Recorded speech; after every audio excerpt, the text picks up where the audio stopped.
بسم اللہ الرحمن الرحیم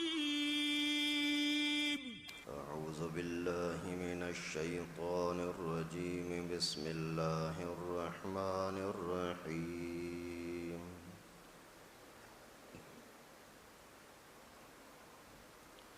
یا ایہا الذین آمنوا انفقوا من طیبات ما کسبتم ومما اخرجنا لکم من الارض ولا تيمموا الخبيث منه تنفقون ولستم بآخذيه إلا أن تغمضوا فيه واعلموا أن الله غني حميد الشيطان يعدكم الفقر ويأمركم بالفحشاء والله يعدكم مغفرة منه وفضلا والله واسع عليم صدق الله العلي العظيم۔ یہاں سے سورہ بقرہ کا 37واں رکوع شروع ہو رہا ہے۔ وہی اللہ تعالیٰ کے نام پر خرچہ کرنے کا تذکرہ گزشتہ آیت مبارکہ سے چل رہا ہے۔ وہی بات اللہ تعالیٰ نے اس آیت کریمہ میں بھی بیان فرمائی۔ پھر لوگ اللہ کے نام پر خرچ کرنے سے بھاگتے کیوں ہیں؟ کیا وجہ ہے کہ اللہ کا دیا ہوا پیسہ اللہ کے نام پر خرچہ کرنے میں بھاری لگتا ہے؟ اس کا سبب بھی اللہ تعالیٰ نے یہاں بیان فرمایا۔ تو پہلی آیت کریمہ 267، یا ایھا الذین آمنوا انفقوا من طیبات ما کسبتم، اے ایمان والو جو کچھ آپ نے کمایا ہے اس میں سے پاکیزہ چیزیں، اچھی چیزیں اللہ کے نام پر خرچ کرو۔ وَمِمَّا أَخْرَجْنَا لَكُم مِّنَ الْأَرْضِ، اور جو زمین میں سے چیزیں آپ کے لیے میں نے نکالی ہیں ان میں سے میرے نام پر خرچ کرو۔ وَلَا تَيَمَّمُوا الْخَبِيثَ مِنْهُمْ، اور جو ردی چیز ہو، گھٹیا چیز ہو، وہ اللہ کے نام پر خرچہ کرنے کا ارادہ نہ کرو۔ وَلَسْتُمْ بِآخِذِيهِ إِلَّا أَن تُغْمِضُوا فِيهِ، ایسی ردی گھٹیا چیز جو خود بھی آپ ایسی چیز لینے کے لیے تیار نہیں ہو، ہاں چشم پوشی کر کے لے لو تو اور چیزیں، ورنہ آپ کا دل نہیں چاہتا۔ وَاعْلَمُوا أَنَّ اللَّهَ غَنِيٌّ حَمِيدٌ، اور جان لو کہ یقینی بات ہے کہ اللہ رب العالمین بے پرواہ ہے اور تعریف والا ہے۔ ابھی اس آیت کریمہ میں پہلے نمبر پر تو یہ حکم آیا کہ اگر تمہارے اندر ایمان ہے تو پھر یہ کام کرو، اور آپ کے لیے یہ کام کرنا آسان بھی ہوگا۔ اگر دل ایمان سے خالی ہے تو پھر آپ کے لیے یہ کرنا مشکل ہے، ممکن نہیں ہوگا۔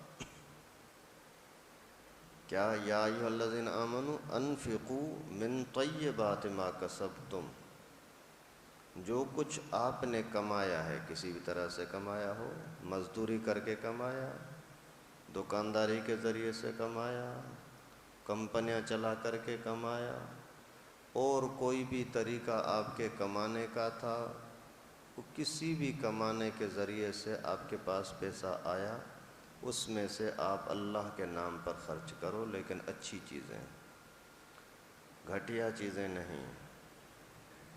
اچھی چیزوں کا مطلب یہ ہوتا ہے کہ جو آپ کے دل کو اچھی لگ رہی ہو وہ اللہ کے نام پر دو۔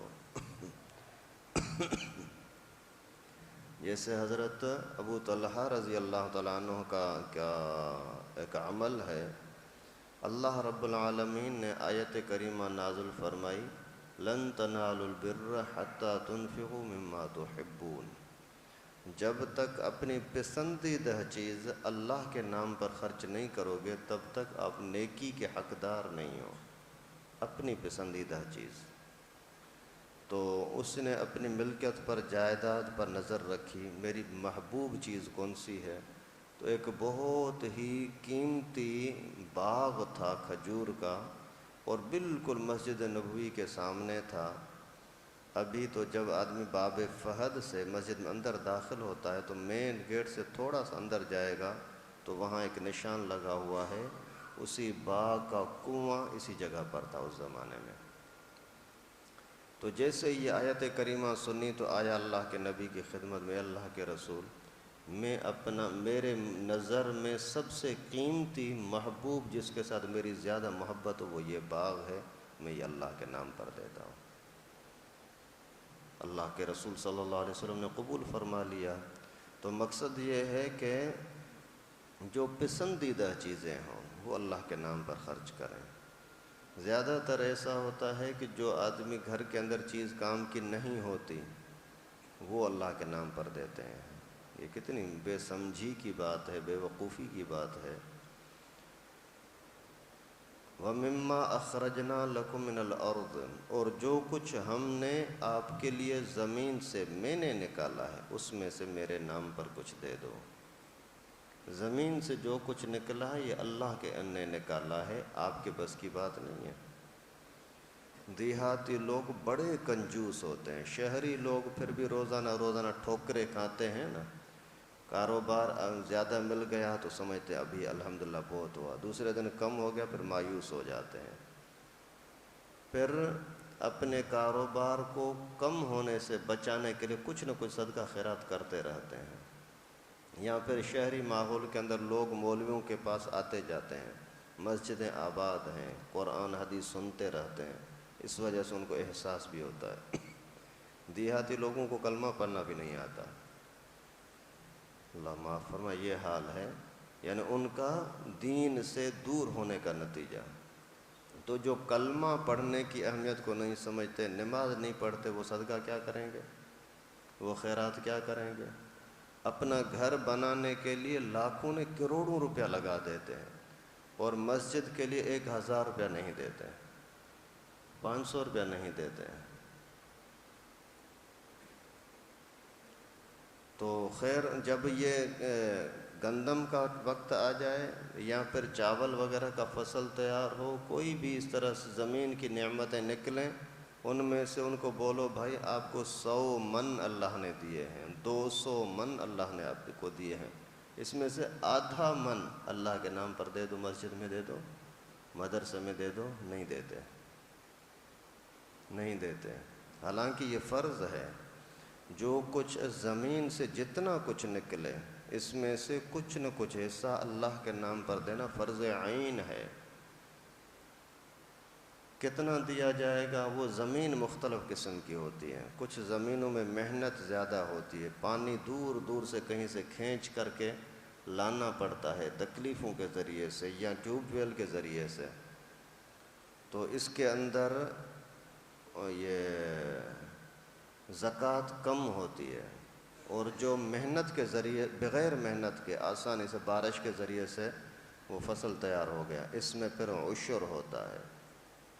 اگر محنت کی ہے تو نصف عشر، آدھا یعنی 20واں حصہ، اور اگر محنت کے بغیر آ گیا تو پھر پورا عشر یعنی 10واں حصہ۔ 100 من کے اوپر 10 من دینا لازم ہوتا ہے، یہ ہوتا ہے عشر۔ اور اگر کوئی ویسے اپنے پیسے میں سے حکم کم ہے 2.5%، زمین میں سے زیادہ ہے 10%، کیونکہ اپنے ذاتی محنت کا جو پیسہ ہوتا ہے اس میں محنت بہت لگتی ہے، پھر پیسہ تھوڑا آتا ہے، سونا چاندی تجارت ساری یہی چیزیں ہیں۔ لیکن زمین کے اندر تو آپ نے ایک دانہ پھینک دیا، پھر اس کے اندر اللہ تعالیٰ کی خصوصی مہربانی سے ایک دانے سے 200 200 300 500 دانے نکل آتے ہیں، اس وجہ سے اس میں سے آپ کو 10واں حصہ یعنی 100 من پر 10 من نکالنے اللہ کے نام پر لازم ہوگا۔ تو یہاں اللہ تعالیٰ نے فرمایا کہ جو کچھ کمایا ہے اس میں سے اللہ کے نام پر خرچ کرو۔ ایک ہے اس کا فرض حصہ نکالنا، یہ نہیں نکالو گے کاروبار تباہ ہو جائے گا۔ فرض حصہ نہ نکالنا کاروبار کو تباہ کرتا ہے۔ لیکن ویسے ہی برکت کا حاصل کرنے کے لیے، دل کا سکون حاصل کرنے کے لیے فرض کے علاوہ صدقہ کرنا ضروری ہوتا ہے۔ آج کل بہت سارے لوگ ہیں جو زکوٰۃ وغیرہ اچھی طرح سے الحمدللہ نکالتے ہیں، لیکن روزمرہ ان کو صدقہ خیرات کرنے کی عادت نہیں ہوتی، تو ان کے اندر سکون نہیں ملتا۔ علماء نے لکھا ہے کہ دلی سکون حاصل کرنے کے لیے، کاروبار کو بڑھانے کے لیے صدقہ خیرات، اور اس کو بچانے کے لیے کہ تباہ نہ ہو جائے، اس کو بچانے کے لیے پھر زکوٰۃ فرض ہوتی ہے۔ زکوٰۃ نہیں دی اور کاروبار چلتا رہے، ایسا ہوتا نہیں ہے۔ اور صدقہ خیرات نہ دو اور دل کا سکون ہو اور مال بڑھ جائے، برکت والا مال بڑھ جائے، ایسا ہوتا نہیں ہے۔ وَلَا تَيَمَّمُوا الْخَبِيثَ مِنْهُ تُنْفِقُونَ، اور جو آپ کی نظر میں ردی ہو، گھٹیا ہو، وہ اللہ کے نام پر دینے کا ارادہ نہ کرو۔ ایک مرتبہ ایسا ہوا تھا اس زمانے کے اندر کہ جو کھجور تھی ایک بندے کی، اسی نے جو اچھے اچھے خوشے نکلے، گچھے، وہ اٹھا کر کے گھر میں لے گیا، کچھ بیچنے کے لیے، کچھ کھانے کے لیے، اور ان میں سے ایک گچھا تھوڑا سا کمزور تھا، وہ وہاں سے لایا اور رسول اللہ صلی اللہ علیہ وسلم کا جو مدرسہ تھا اصحاب صفہ، وہاں آ کر کے طلباء کے سامنے وہ لٹکا دیا، بچے آ جاؤ کھاؤ۔ بچے تو نہیں تھے، بڑے تھے سارے طلباء، تو وہ وہاں سے کھانے لگے، طلباء کی خدمت کر رہا تھا۔ لیکن اللہ رب العالمین کو اپنے پیارے صحابی کی، پیارے بندے کی یہ بات پسند نہیں آئی، تو فرمایا کہ ایسا نہیں کرو، جو اچھی چیز ہو وہ اللہ کے نام پر لوگوں کو کھلاؤ، جو گھٹیا چیز ہو اس کے اندر ثواب کی امید نہ رکھو، اس میں ثواب نہیں ملتا، الٹا گناہ ہوگا۔ اسی طرح سے حرام مال سے بھی یہ صدقہ خیرات نہیں ہوتا، کہیں سے چوری کیا اور صدقہ کرو۔ کافی سال پرانی بات ہے، سنا ہے یہاں میمن سوسائٹی کے اندر کچھ جانور بندھے ہوئے تھے، یہ گینگوار آئے، کچھ جانور اٹھا کر کے لے گئے۔ کسی نے پوچھا یہ کیا کر رہے ہو؟ بولا وہ ہمیں خیرات کرنی ہے، خیرات کرنے کے لیے تم سے لوٹ کر کے جا رہے ہیں۔ روزانہ یہ فروٹ والوں سے فروٹ لیتے تھے، 1 کلو اس کا، 1 کلو اس کا، 2 کلو اس کے، یہ کر کے لے جا رہے۔ بھائی ایسا ظلم کیوں کرتے ہو؟ بولا ہم افطاری کرواتے ہیں۔ یہ حال ہے۔ تو اللہ رب العالمین فرماتے ہیں کہ گھٹیا چیزوں سے آپ ثواب کی امید نہ رکھو، حرام چیزوں سے ثواب کی امید نہ رکھو۔ وَلَسْتُمْ بِآخِذِهِ إِلَّا أَن تُغْمِضُوا فِيهِ، آپ کو خود اگر اس طرح کی چیز ملے تو آپ لینے کے لیے تیار نہیں ہوتے۔ آپ اگر فروٹ لینے کے لیے جاؤ، جو داغی ہو، داغدار ہو، خراب ہو، وہ لوگے نہیں، یار یہ کون سا، یہ ہٹاؤ، یہ ہٹاؤ، مجھے یہ دو، وہاں سے چنو گے، وہاں سے چنو گے، وہاں سے چنو گے۔ جب اللہ کے نام پر دے رہے ہو پھر گھٹیا چیزیں۔ وہ ایک مولوی صاحب تھا کسی مسجد میں، امام تھا، دیہاتی کوئی ملا ہوگا، تو اس کو ایک گھر سے کھانا وغیرہ کبھی بھی کچھ بھی نہیں دیتے تھے۔ ایک مرتبہ اچھا کھانا اس کے گھر سے امام صاحب کے لیے آ گیا، تو امام صاحب بڑا خوش ہوا، الحمدللہ آج اسپیشل مال آیا ہے۔ لیکن ان سے پوچھتا ہے کہ بھلا بتاؤ تو صحیح، بچی سے پوچھا جو لائی، بتاؤ تو صحیح، روزانہ نہیں لے آتے ہو، آج لے آؤ اتنے سالوں کے بعد؟ بولا استاد جی آج بلی نے اس میں منہ ڈال دیا تھا۔ تو جو آپ کے کھانے کے لائق نہیں ہے اس کے اندر ثواب کی امید رکھنا، تو یہ پھر اللہ تعالیٰ سے اپنی نعمتیں چھنوانے کی بے وقوفی ہے۔ آدمی سمجھتا نہیں ہے، پھر اس طرح غلط کام کرتا ہے، پھر اللہ تعالیٰ وہ نعمت چھین لے گا۔ بھائی زمین سے تمہارے لیے نکالا اللہ نے، تم نے جس ہاتھ پاؤں کے ذریعے سے کمایا وہ ہاتھ پاؤں دیے اللہ نے، جس عقل کے ذریعے سے تو نے کمایا وہ عقل دی اللہ نے۔ وہی اللہ رب العالمین فرماتے تھوڑا سا مجھے بھی میرے نام پر دے دو، وہ بھی مجھے نہیں چاہیے، اپنے رشتہ داروں کو دے دو، نیت صاف ہوگی تو بہت بڑھا کر دوں گا۔ وَاعْلَمُوا أَنَّ اللَّهَ غَنِيٌّ حَمِيدٌ إِلَّا أَن تُغْمِضُوا فِيهِ، اگر کوئی چیز اس طرح کی ہلکی آپ کو مل جائے تو نہیں لیتے، ہاں چشم پوشی کر لو تو پھر اور چیز ہے، مانا شرما شرمی کے اندر کہیں بیٹھے ہوئے ہیں اور کوئی چیز گھٹیا مل گئی، ابھی آپ سمجھتے ہو کہ یہ لوں گا، نہیں لوں گا تو پھر خواری ہوگی، رسوائی ہوگی، اس وجہ سے آپ لے بھی لیتے ہیں، لیکن اصل میں آپ کا دل نہیں چاہ رہا اس چیز کو لینے کا، تو یہ ثواب، اسی کا خرچہ کرنے میں ثواب کی امید مت رکھنا۔ اللہ تعالیٰ بے پرواہ ہے، غنی ہے، حمید ہے، تعریف والا ہے۔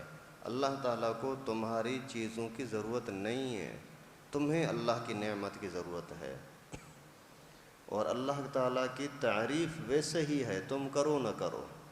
اس وجہ سے اللہ تعالیٰ کو نہ تعریف کی ضرورت ہے، نہ ہی کوئی مال کی ضرورت ہے، تمہارے بھلے کے لیے تمہیں یہ حکم دیا۔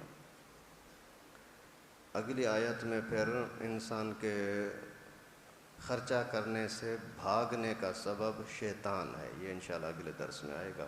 اللہ تعالیٰ سے دعا ہے کہ ہم سب کو اخلاص کے ساتھ ہر طرح کی جانی مالی عبادت کرنے کی توفیق نصیب فرمائے۔